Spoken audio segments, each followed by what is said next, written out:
This is Ray Melo, and you're listening to the Entertainment Report on iHeartRadio, live from Dubai for Tuesday, January 12, 2021. The Boys, Soul, and Palm Springs won big at the inaugural Critics' Choice Super Awards, which honors film and television shows across superhero, comic book, sci-fi, fantasy, horror, action, and animation categories. Kevin Smith and Danny Fernandez hosted the ceremony during a special broadcast on the CW. The event followed COVID-19 safety protocols. Amazon's The Boys took home a leading 4 awards, including Best Superhero Series, Best Actor in a Superhero Series for Anthony Starr, Best Villain in a Series for Starr, and Best Actress in a Superhero Series for Aya Cash.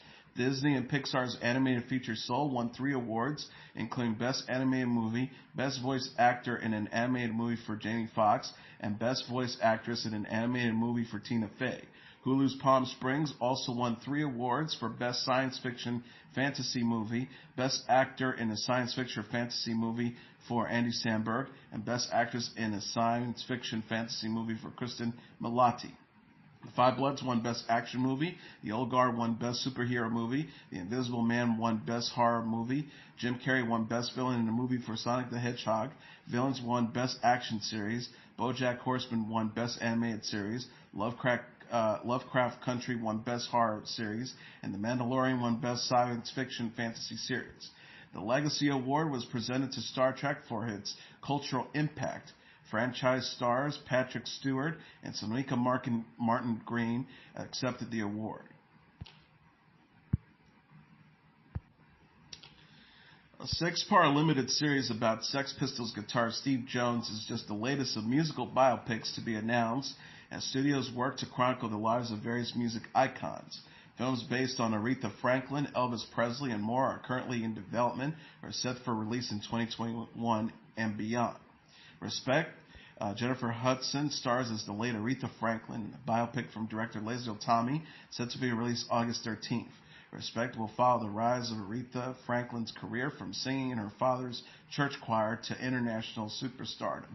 Forrest Whitaker, Marlon Wayans, Audra McDonald, Mark Maron, Titus Burgess, Saquon Singh-Blow, Haley Kilgrove, Sky Dakota Turner, Tay Donovan, and Mayor J. Blige also star. Elvis, Austin Butler takes on the role of the late icon Elvis Presley in Elvis, slated to hit theaters in November. Tom Hanks will portray Presley's manager, Colonel Tom Parker, with Maggie Gyllenhaal, Olivia DeJonge, Rufus Sewell, and Yola also starring. Director Baz Luhrmann penned the script with Craig Pierce. The biopic will cover Presley's career over 20 years and his relationship with Parker. Naomi Ackie will play the late Whitney Houston in the biopic I Want to Dance with Somebody, set for a Thanksgiving 2022 release. The film from Stella Mehi will showcase Houston's life and career. Houston's catalog, including her vocals, will be featured in the film with the backing of the Houston estate. Anthony McCartney penned the script with Houston's manager and sister-in-law Pat Houston producing. Bradley Cooper is producing, co-writing, directing, and co-starring in Maestro, a biopic about celebrated composer Leonard Bernstein. Cooper will star as Bernstein in the film, which begins production this year. Bernstein is behind the musical hits such as West Side Story. The film will span 30 years and focus on Bernstein's relationship with his wife Felicia Montealegre. And Madonna will direct a film based on her life, which she is co-writing with Diablo Cody. Madonna is additionally producing the Untitled Project along with Amy Pascal. The film does not have a set release window. Madonna says she wants to convey her incredible journey as an artist, musician, dancer, and human being. Cynthia Bailey is defending her decision to hold a large indoor wedding during the COVID-19 pandemic. The 53-year-old television personality said on Sunday's episode of Watch What Happens Live that she did everything possible to ensure guests' safety at her wedding to Mike Hill. Bailey and Hill married in October at the Governor's Town Club in Ackworth, Georgia, in front of 250 guests, including Real Housewives of Atlanta's Candy Burress, Kenya Moore, and Eva Marcel. Bailey faced backlash online after photos surfaced of guests not wearing masks. On Watch What Happens Live, Bailey was asked how she defends holding a large indoor event during the pandemic. The star says, "We did everything on our end to ensure everyone's safety, from masks to shields to temperature checks. I had COVID-19 specialists come and spray the palace." She also added, "With that said, what happened was the only time people were allowed to take their masks off was to eat or drink. It's a wedding, so that happened. A lot of people actually wanted to take pictures with their mask off. I wasn't thinking, of course, now all the pictures are going to have the mask off." Bailey said no guests tested positive for COVID-19 after the wedding.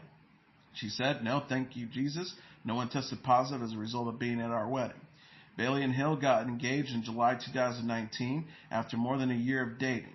The couple confirmed their wedding in an interview with People in October. They said, "We're living in a very different time, and now more than ever, we realize that life is too short and to never take anything for granted. We're so grateful to have found each other." Bailey was previously married to Peter Thomas from 2010 to 2017. On Watch What Happens Live, she said she spoke to Thomas since she sued him over a loan she reportedly gave him for his nightclub. Bailey says, "Actually, his dad recently passed, and I reached out to him and to his mom and to his daughter that I'm close to as well. So we did speak. I wanted to obviously send my condolences." She added, "I did tell him that we could talk about the lawsuit when it was more of an appropriate time." Real Housewives of Atlanta is in its 13th season on Bravo. The series co-stars Kandi Burruss, Kenya Moore, Portia Williams, and Drew Sidor.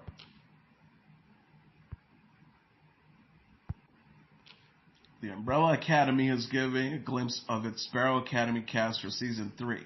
Netflix announced Monday that Justin Cornwall, Brittany Olford, Jake Epstein, Genesis Rodriguez, and Kazzy David have joined the superhero series. In the Season 2 finale, the stars of the Umbrella Academy return to the present day to discover that Reginald, played by Colm Ferry, formed the Sparrow Academy instead of the Umbrella Academy. The Sparrows consist of Ben, played by Justin H. Min, and 6 others. Cornwall plays Marcus, a.k.a. Number 1's a charming, chiseled colossus. Min returns as Ben, who is Number 2 in this alternative reality.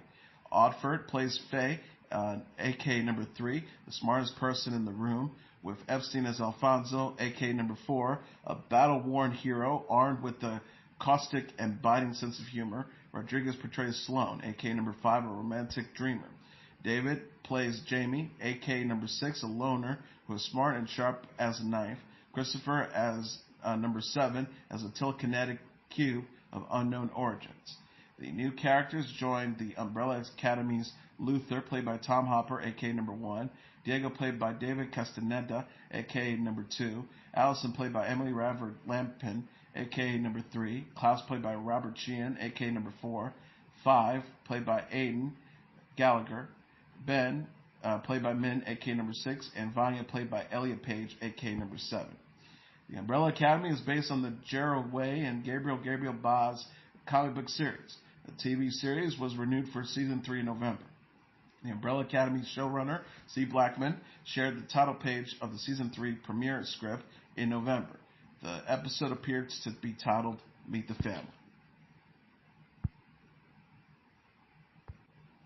Lilly Singh says she will be 100% authentic in A Little Late with Lilly Singh Season 2.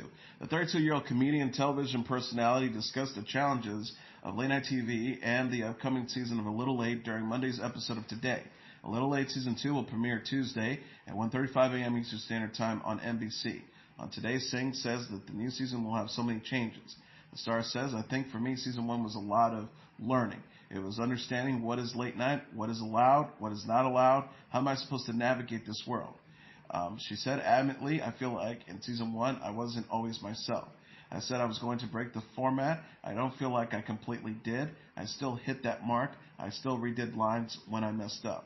Singh says she embraces imperfection in Season 2. She says, "I think in Season 2, you're going to see 100% authentic Lilly, who truly is having fun, who truly is proud of what I'm creating, and is silly and imperfect." Singh says she stopped comparing herself to other late-night hosts. She said, "Everything that I've ever done in my career that I've been really proud of and that has done really well has been me. I think that I just have to let go of that fear a little bit and be like, no, I have to be different because it's who I am." Singh, known as El Superwoman on YouTube, came to fame on the video sharing site.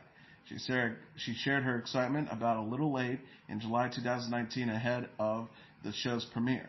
Singh says, "I'm thrilled to be working with this all-star team of writers as we work to bring a new, authentic perspective to late night." Rebecca Breeds portrays FBI agent Clarice Starling following the events of The Silence of the Lambs in the latest trailer for the upcoming drama series Clarice. Starling is back with the FBI to hunt down serial killers and sexual predators 1 year after she captured Buffalo Bill, as seen in the 1991 film The Silence of the Lambs in the clip released on Monday. Starling must deal with the reputation she has made for herself while also navigating the political world of Washington, D.C. Clarice is set to premiere on CBS and the streaming service CBS All Access on February 11th at 10 a.m. Eastern Standard Time. The series will also explore Starling's past. Michael Cutlitz, Lucia de Oliveira, Cal Penn, Nick Sando, Debbie Tyler, and Maureen Carpenter also star. Alex Kurtzman and Jenny Lumet served as executive producers. Jeopardy is giving a glimpse of its new episodes featuring Ken Jennings as guest host. Jennings, the Jeopardy contestant who holds the record for the longest winning streak on the show, made his debut as guest host Monday following longtime host Alex Trebek's death. In a teaser Monday, Jennings took to the Jeopardy stage and paid tribute to Trebek, who died at the age of 80 in November following a battle with pancreatic cancer. Jennings said, "Sharing the stage with Alex Trebek was one of the greatest honors of my life. Like all Jeopardy fans, I miss Alex very much." Jennings shared Trebek's advice about hosting Jeopardy during an interview with Good Morning America last week. Jennings said he spoke to Trebek on the weekend of his death. Jennings says he was frail, but he was still very much Alex. "I remember him just being very confident in me to be a guest host if he ever needed that. We were hoping we'd had him with us for longer." He also said, "I was reminded of the things he always emphasized about the show, which was he is not the star of the show. It's just hard to imagine that in the TV landscape today, a star of his size saying, 'Hey, the game is now about you.' But that was great advice." Jeopardy aired Trebek's final episodes last week. Jennings apologized in January after his past unartful and insensitive tweets resurfaced online after being named the first interim Jeopardy host.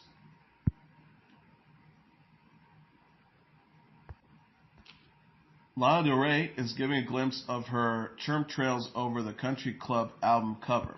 The 35-year-old singer shared the cover art Sunday on Instagram, writing, "There's always turmoil and upheaval, and in the midst of it, there's always beautiful music, too." The cover shows a group of women smiling and laughing as they sit together around the table. Shortly after unveiling the cover, Del Rey seemed to preemptively defend the photo in a since-deleted comment. She says, "I also want to say that with everything going on this year, and no, this was not intended. These are my best friends, and since you are asking today, and damn, as it happens when it comes to my amazing friends, and this cover, yes, there are people of color on this record's cover, and that's all I say about that, but thank you." Del Rey named some of her friends who appeared in the photo and said her group is a beautiful mix of everything. She said, "In 11 years working, I've always been extremely inclusive without even trying to. My best friends are rappers. My boyfriends have been rappers. My dearest friends have been from all over the place. So before you make comments about a WOC POC issue, I'm not the one storming the Capitol. I'm literally changing the world by putting my life and thoughts and love out there on the table 24/7. Respected." Del Rey also shared a track list for the album Chemtrails Over the Country Club, which includes 11 songs, including the title track Chemtrails Over the Country Club. Del Rey will release the Chemtrails Over the Country Club on April 16th. The album was originally scheduled for release in September, but was delayed due to the COVID-19 pandemic. In December, Del Rey said she fractured her arm while ice skating and will be wearing a cast in her next music video. Del Rey previously defended herself from critics who say her lyrics are anti-feminist and that she glamorizes abuse. In May, she drew backlash from singers Kehlani, Tanish, and others after sharing videos of protesters without censoring their faces. Chemtrails Over the Country Club will mark Del Rey's first album since Norman fucking Rockwell, released in August 2019. And finally, Finneas says his song, What They'll Say About Us, is inspired by late actor Nick Cordero and the Black Lives Matter protests. The 23-year-old singer-songwriter and music producer discussed the inspiration behind the single during Monday's episode of Good Morning America. Finneas said he wrote What They'll Say About Us during Cordero's health battle and the Black Lives Matter protests over the summer. He says, I was attending the Los Angeles Black Lives Matter Justice for George Floyd protest with my girlfriend the first week of June, I believe. I was coming home every day, immediately checking my phone to see how Nick Cordero was doing. Cordero, the Broadway actor, died at the age of 41 in July after battling complications from COVID-19 for months. His wife, Amanda Klutz, shared updates throughout his journey on Instagram. Finneas says, I started following his journey of battling COVID-19. That was kind of the divide of my attention at that period, was this kind of inspiring feeling. I mean, you know the feeling of going to a protest, I'm sure. You feel like you're surrounded by people who share the same ideals as you. It can make you feel very hopeful. Finneas then performed What They'll Say About Us on GMA. Finneas released What They'll Say About Us and a music video for the song in September. He discussed the song in an interview with WSJ magazine the same month. He says, I kind of wrote this song as if you were singing to your loved one who was in the hospital bed while the world was protesting outside. I did make a point to keep the song fairly ambiguous because I know everybody's sort of going through different circumstances of the same thing right now. Finneas, the brother of singer Billy Eilish, released his debut EP, Blood Harmony, in 2019. He and Eilish are both nominated for awards at the 2021 Grammy Awards, which were recently rescheduled for March 14th. And that is your entertainment report for Tuesday, January 12th, 2021.